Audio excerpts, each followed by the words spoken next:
বিশ্বনবী কাঁদতে কাঁদতে মাথা তুলবেন, বলবেন আল্লাহ, দুনিয়াতে সব নবীরা স্পেশাল দোয়া করেছে, আমি করি নাই, এবার আমি আমার স্পেশাল দোয়াটা করতে চাই, আপনি কবুল করবেন কিনা বলেন।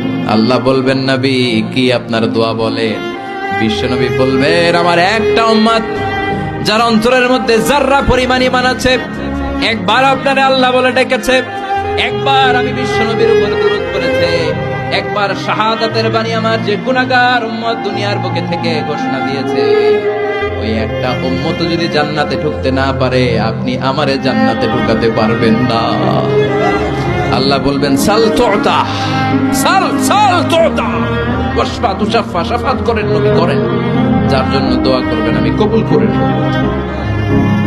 দুনিয়াতে বিশ্বনবী কম কষ্ট সহ্য করে নাই। 3 বছর শিয়াবে আবি তালেবে জেল খেটেছে। কয় বছর? দুর্ভিক্ষের বছরগুলোতে বিশ্বনবীর পেটে দানা পানি ছিল না। কলিজার টুকরা হাসান হুসাইন কই মাছের মতো ছটফট করেছে, জামিনে ক্ষুধার জ্বালায় বেহুশ হয়েছিল।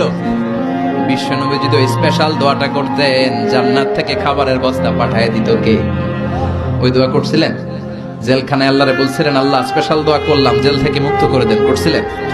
যুদ্ধের ময়দানে নিজের দাঁত ভেঙেছে, উহুদের ময়দান সাক্ষী, বিশ্বনবীর মুবারক রক্তে উহুদের ময়দান রঞ্জিত হয়েছে।